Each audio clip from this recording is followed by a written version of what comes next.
बिस्मिल्लाहिर्रहमानिर्रहीम। आज का हमारा टॉपिक है नर्व सेल और न्यूरॉन। सबसे पहले हमें नर्व सेल से जानने से पहले हमें ये पता होना ज़रूरी है कि सेल क्या होता है। जैसे कि हमारी जो बॉडी है वो बनी हुई है सेल से। विथआउट सेल हमारी लाइफ इट इज़ इम्पॉसिबल।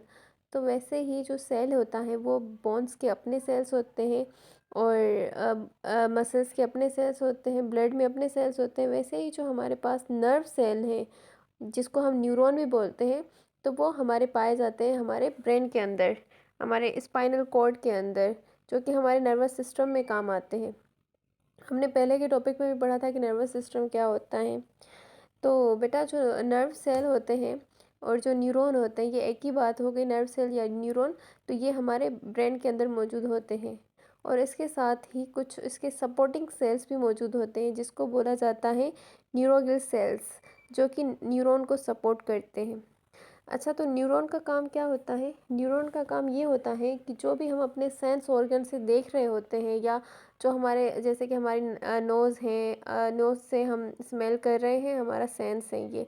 और उसके अलावा जो हम आई से देख रहे हैं, तो जो भी चीज़ हम कर रहे हैं, या स्किन में हमारी जो भी अगर हॉट या कोल्ड फील हो रहा है, तो उसके सिग्नल्स ब्रेन तक जो पहुंचाते हैं वो थ्रू नर्व सेल के थ्रू वो ब्रेन तक हमारे पहुंचा रहे होते हैं। तो न्यूरॉन का काम ये होता है कि जो ब्रेन तक सिग्नल पहुंचाता है वो न्यूरॉन का काम होता है। वो न्यूरॉन अपनी ड्यूटी परफॉर्म कर रहा होता है।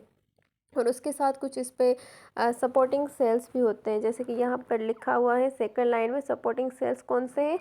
न्यूरोगल सेल्स होते हैं, जो कि स्पेशल सेल्स होते हैं, वो उसको सपोर्ट कर रहे होते हैं। तो इस टॉपिक के अंदर हम ये पढ़ेंगे कि जो हमारे न्यूरॉन है उसके कितने टाइप्स हैं और उसके फंक्शंस क्या हैं। So let's start. जो हमारे न्यूरॉन हैं, सबसे पहले हम उसके फंक्शंस के बारे में पढ़ लेते हैं, फिर ज़्यादा आसानी हो जाएगी उसके टाइप्स पढ़ने में।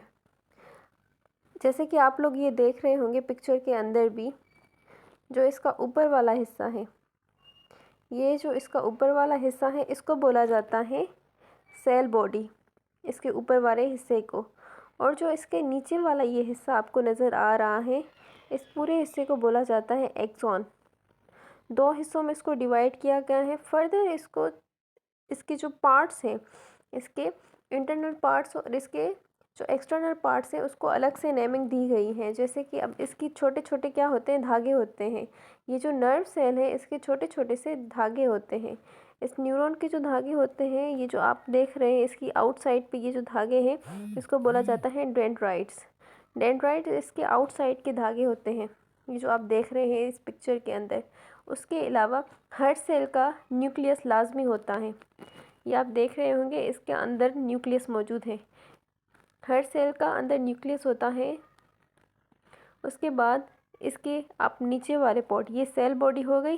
सेल बॉडी में हमने दो पार्ट्स को पढ़ा, एक डेंड्राइट्स जो इसकी आउटर लेयर भी है, या इसको हम मेम्ब्रान भी कह सकते हैं, जो कि इसको कवर कर रही होती है, जो कि एक धागे की शक्ल में होती है। और इसका अंदर वाला हिस्सा जिसका नाम है न्यूक्लियस।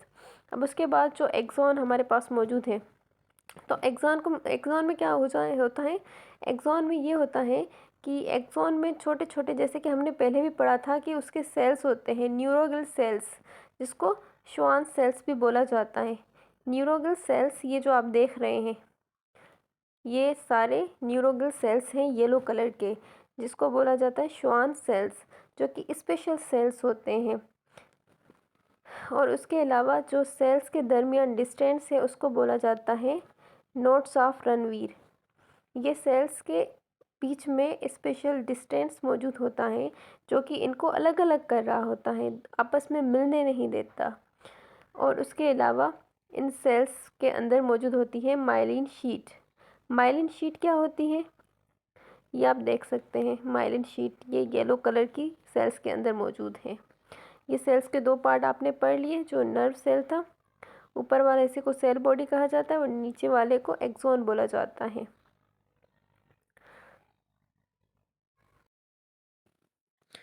उसके बाद हम इसके टाइप्स चेक कर लेते हैं। There are 3 types of neurons. Neurons के 3 टाइप्स होते हैं। सबसे पहला है सेंसरी न्यूरॉन्स। सेंसरी न्यूरॉन्स ऐसे न्यूरॉन्स होते हैं जो कि एक जगह से दूसरी जगह मैसेज को कैरी करते हैं, एक जगह से दूसरी जगह मैसेज को पहुंचाते हैं। कहाँ से कहाँ? ये हमारे रिसेप्टर्स से, जो हमारा रिसेप्टर्स होता है उससे ये मैसेज को पहुंचाते हैं हमारे ब्रेन तक। हमारे रिसेप्टर से हमारे ब्रेन तक मैसेज को पहुंचाते हैं। This is called sensory neurons, जिसके पास एक डेंड्राइट और एक एक्सन मौजूद होता है। इसको हम नाम दे देते हैं यूनिपोलर का भी। क्यों? क्योंकि इसके पास एक सिंगल ब्रांच होती है। सिंगल ब्रांच कैसे होती है? जैसे कि आपने सेल बॉडी को देखा, ये सेल बॉडी है, इसके पास क्या है? एक सिंगल ब्रांच है। ये एक सिंगल ब्रांच है, इसलिए हम इसको नाम दे देते हैं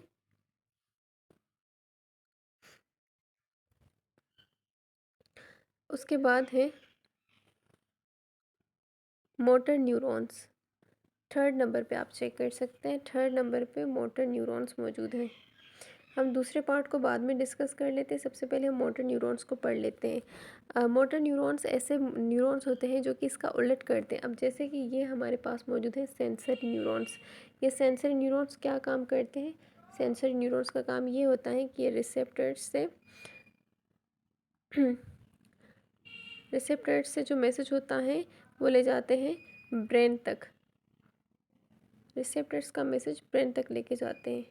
लेकिन जो हमारे पास मोटर न्यूरॉन्स है, इनका काम ये होता है कि ये मैसेज को ले जाते हैं, कहाँ पर ले जाते हैं? ब्रेन से। ये मैसेज को ब्रेन से लेके जाते हैं इफेक्टेड तक। इफेक्टेड क्या होता है? इफेक्टेड्स हमारे पास हमारे मसल्स होते हैं और ग्लैंड्स होते हैं, ये हमारे इफेक्टेड्स होते हैं। जो कि ब्रेन क्या करता है? इनको हुक्म देता है, मैसेज को कन्वे करता है। फिर क्या करते हैं? हमारे मसल्स अपना काम शुरू कर देते हैं। अब जो ब्रेन से मैसेज आएगा मसल्स की तरफ, मसल्स उस पर रिस्पॉन्स करेंगे। हमारे पास एक इफेक्टर मसल्स है और दूसरा इफेक्टर हमारे पास ग्लैंड मौजूद होता है, तो वो इन मैसेज को कैरी करेंगे और उस पर अपना काम शुरू कर देंगे।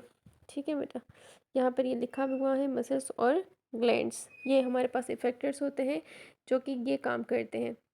उसके बाद अ, हमारा नंबर 2 था जिसको हमने कहा कि हम बाद में पढ़ते हैं, ये है इंटर न्यूरॉन्स। इंटर न्यूरॉन्स भी हम इसको बोल सकते हैं, इसको हम मिक्स न्यूरॉन भी बोल सकते हैं। इंटर न्यूरॉन्स कहाँ प्रेजेंट होते हैं? इंटर न्यूरॉन्स हमारे जिस्म के किसी हिस्से में नहीं बल्कि हमारे ब्रेन के अंदर, और हमारा ब्रेन और दूसरा हमारा स्पाइनल कॉर्ड जो है उसके अंदर मौजूद होते हैं। यानी इसको हम बोलते हैं हमारे सेंट्रल नर्वस सिस्टम के अंदर ये प्रेजेंट होते हैं।